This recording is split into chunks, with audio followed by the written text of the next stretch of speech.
Everyone still remembers the rush of banking their very first $1,000, but almost nobody remembers the exact day their money quietly stopped needing them. Think about that for a second. Because somewhere between your first paycheck and your 4th year of grinding, there's an invisible line, and once you cross it, the entire game changes shape without anyone telling you. Most people picture wealth as a straight staircase. Save a little, climb a step, hit 10 grand, you're a tenth of the way to 6 figures. Hit 20, you're a fifth. It feels tidy, it feels fair. It is also completely wrong, and that wrong assumption is the exact reason so many hardworking people stay stuck on the same financial treadmill for decades. I'm Mara, and I've spent years studying the strange psychology behind why some people quietly break free from money stress while others stay chained to it forever, no matter how much they earn. If you actually want to understand how wealth is built instead of just crossing your fingers and hoping, stick around, because what I'm about to show you will probably rearrange how you see every dollar in your account. And hey, tapping subscribe helps this channel keep making videos like this one. Here's the part nobody warns you about. The $25,000 mark isn't just another checkpoint on the road to financial independence. It's the exact moment the entire machine flips. It's the point where you stop laboring for your money and your money finally starts laboring for you. Where safety turns into structure, where protection becomes power, where your whole relationship with cash gets rewritten from the ground up. Remember how 10 grand made you feel steady, how 20 grand made you feel capable. 25,000 is where your money starts moving without waiting for permission. And almost nobody sees this shift coming until they're already standing in the middle of it. Ask yourself honestly, which milestone have you actually crossed? And which one are you still circling like a nervous pilot, waiting for clearance to land? Let me walk you through what the typical financial journey actually looks like. At $2,000 saved, you're still refreshing your banking app every single morning with that tight little knot in your chest. Will rent clear? What happens if the transmission dies? What if one bad week wrecks everything? You're living in defense mode, and every choice feels like it could tip you over the edge. Cross 10,000 and something shifts. That knot loosens. You start sleeping through the night. A flat tire or a busted pipe stops, feeling like a crisis. You've built what the finance world calls a real cushion, and for maybe the first time in years, you can actually exhale. That's the survival milestone. Important, sure, but it's only the opening act. 15,000 feels like a different world entirely. You're no longer just holding on, you're starting to plan. You could weather a real storm now. Maybe you could finally walk away from that job that's been draining you if something better showed up.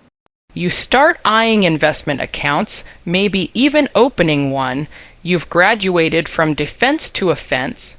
This is usually where people think they've cracked the code, but here's where it actually gets interesting.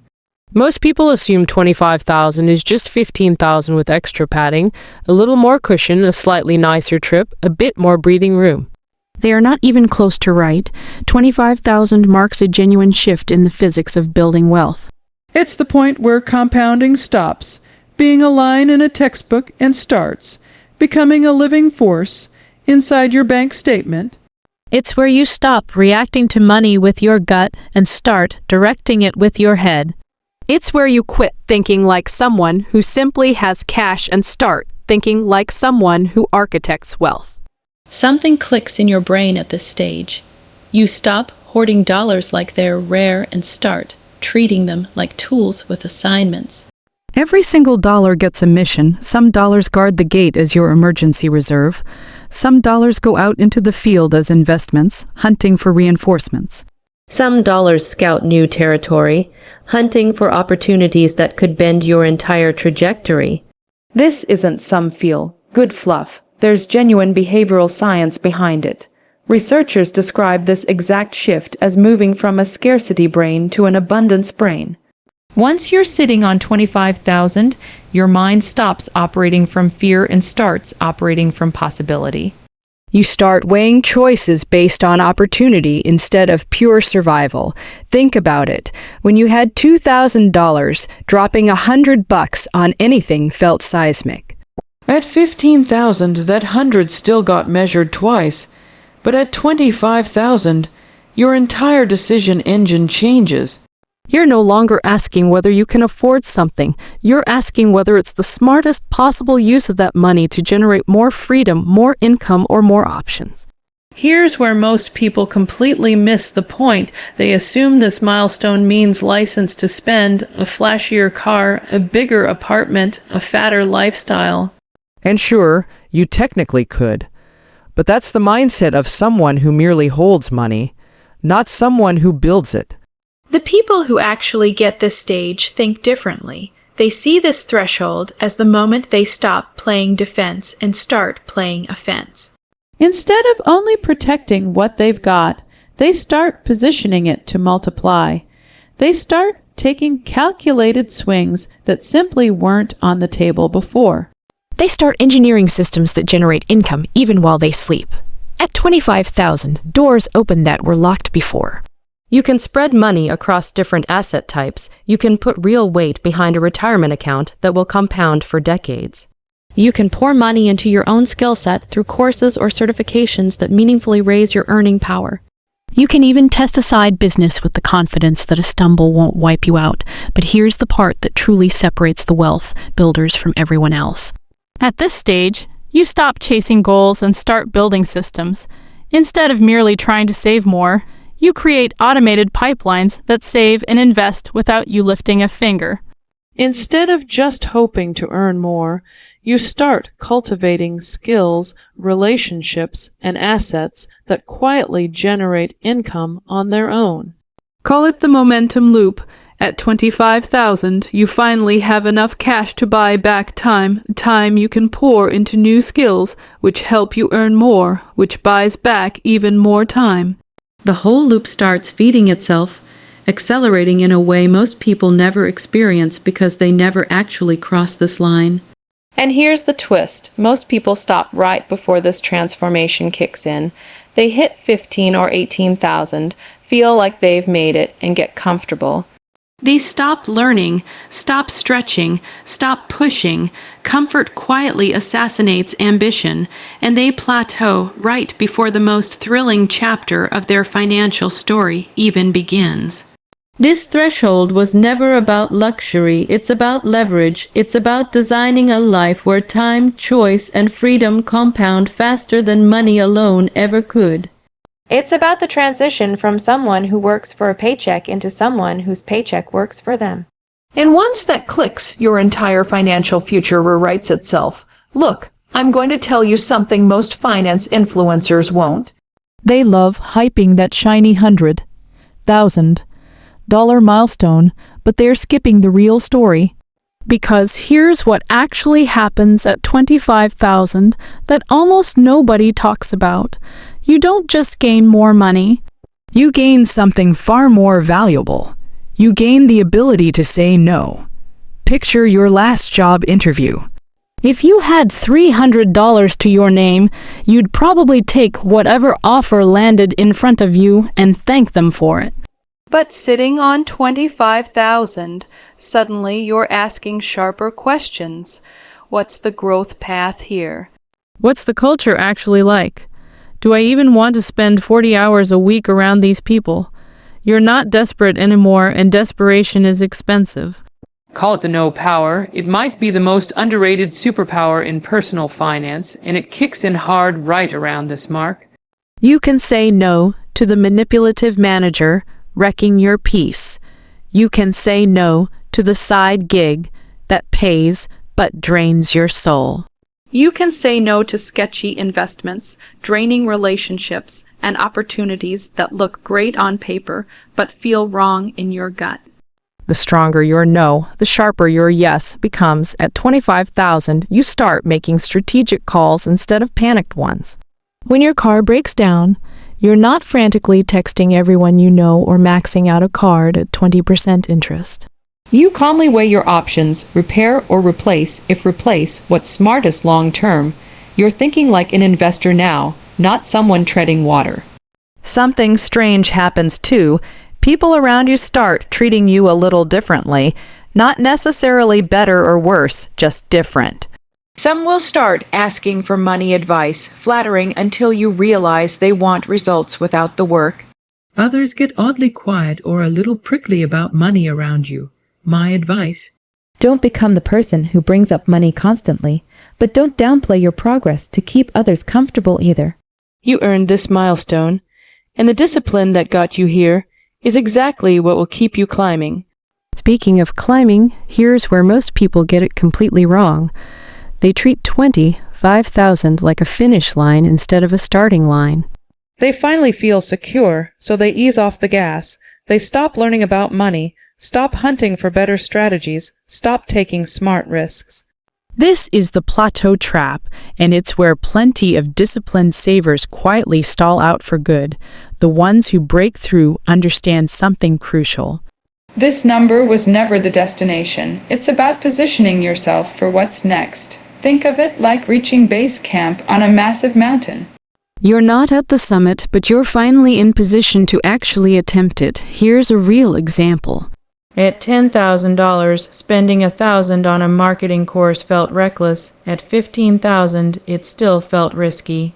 But at $25,000, the question changes entirely. Will this skill add more than $1,000 to my income? If yes, it's not a cost anymore, it's an investment. This shift in framing is what separates wealth builders from money hoarders. Hoarders sit on cash because they're scared of losing it. Builders deploy cash strategically because they understand the real danger isn't losing money, it's wasting opportunity. At this stage, you can chase openings most people can't even spot, let alone afford. Maybe you back a friend's business you genuinely believe in. Maybe you relocate somewhere with better career prospects. Maybe you finally launch the thing you've been talking about for years. Maybe you invest in a certification that could double your income. These choices come from strength now, not desperation. And decisions made from strength almost always outperform decisions made from fear. Here's the part that really flips people's thinking. At $25,000, stop being things you spend or stash. They become employees. Some work security detail in your emergency fund. Others work the investment floor, recruiting more dollars to join the team. This isn't just a cute metaphor, it's literally how people who build real wealth think. Every dollar should have a job, and every dollar should be working toward making your life freer, easier, or richer. Once you start thinking this way, careless spending starts to feel strange, like sending your own employees home early for no reason. You start pausing before every purchase, not out of guilt, but out of genuine curiosity about what that dollar could have accomplished if it had stayed on the clock a little longer. And here's something that sneaks up on almost everyone at this stage. You start valuing time more than money. Not philosophically, but mathematically, if you earn $40 an hour, spending 2 hours hunting for a deal to save $15 stops making sense. Your time is worth more than that. Obvious in theory, but most people never actually apply it. They'll burn hours chasing a small discount, not realizing they could have earned more in that same window and come out ahead. At this level, you start optimizing for time and convenience, not just rock bottom prices. The opportunities that open up aren't just about having more cash. They're about having enough to take meaningful positions across different asset types. You could put $4,000 into retirement, $4,000 into index funds, $4,000 into individual stocks you believe in, and still have $13,000 left for emergencies and opportunities. That spread isn't just about risk management, it's about accelerated learning. Owning stocks makes you pay attention to markets differently. Contributing to retirement accounts teaches you tax strategy. Multiple income streams make you think like a founder even if you're clocking into a day job. All that learning compounds, quietly making you sharper at spotting chances, dodging mistakes, and squeezing more value from what you already have. The person who hits $25,000 isn't just richer than before. They're sharper, steadier, and more strategic across money, career, and life choices generally. Here's a question worth sitting with. What would change in your life this month if you genuinely believed every dollar you touched had a job to do? Would you still buy the same things? Would you still say yes to the same requests? Would you even recognize your own spending habits a year from now? For most people, the honest answer is no, and that's exactly the point. But here's what actually makes all of this possible in the first place. Reaching this number proves to yourself that you can delay gratification at a meaningful scale. You've shown you can consistently pick long-term payoff over short-term comfort. You've proven you can stick to a plan even when it's tedious, even when everyone around you is spending money you chose to save. That self-trust is powerful, and it stretches far beyond your bank account. Once you know you can save $25,000, you start believing you can tackle other hard goals too.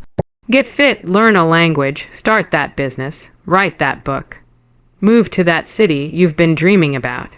The confidence from this milestone creates what psychologists call a positive feedback loop. Success breeds confidence. Confidence sharpens decisions. Sharper decisions create more success.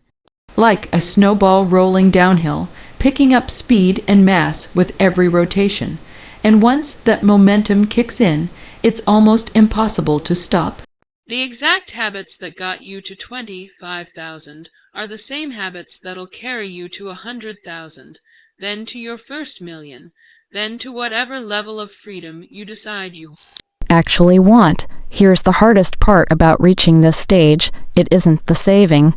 It's resisting the pull to immediately blow it on something that makes you look wealthy instead of something that makes you actually wealthy. That temptation is real. Your brain will start whispering little lies. You've earned that upgrade. You deserve that trip. Maybe it's finally time for that renovation. What it won't tell you is that every dollar spent chasing the appearance of wealth is a dollar that can't work to build the real thing. Let me give you a quick example.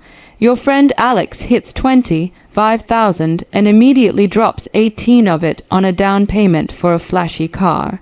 Now there's a shiny vehicle in the driveway, and payments eating half the disposable income every month. Meanwhile, your friend Priya hits the same number and puts 18,000 into a diversified portfolio instead. 5 years later, Alex's car is worth maybe 8,000. Priya's investments are worth well over 30. Same starting line, wildly different finish. The gap isn't intelligence, it's understanding what money is actually for. Neither of them was smarter, neither of them earned more. The only difference was what each dollar was told to do the moment it landed in their account, and 5 years of compounding turned that single choice into a canyon-sized gap between two lives that started in the exact same place. And here's where most people lose the thread entirely. They think building wealth means living like a monk, skipping every joy, eating instant noodles for a decade. That's not wealth building, that's self-punishment wearing a savings account as a costume. The real move is learning to spend on things that pay you back, whether in dollars, time, or opportunity. At this stage, investments that once seemed impossible become realistic. Maybe you drop 2,000 on a certification that doubles your hourly rate. Maybe you put 4,000 into a friend's small business that pays you back steadily for a decade. Maybe you sink 8,000 into index funds and let 2 decades of compounding do the rest. The point is this number was never your destination. It's your launch pad.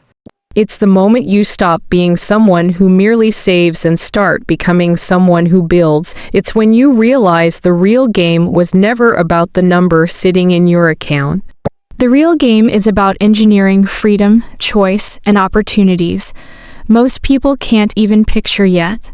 So if you're sitting there with 10 or 12,000 thinking, you've basically made it think again. The most exciting chapter of your financial life hasn't even started. And if you're nowhere near 25,000 yet, don't let that discourage you. Every single dollar you save is a vote for the person you're becoming, not just a number on a screen. This threshold was never really about the money. It was always about the transformation. And once you actually feel that shift for yourself, there's no going back to thinking small about what your life can become. Because here's the truth most people never say out loud.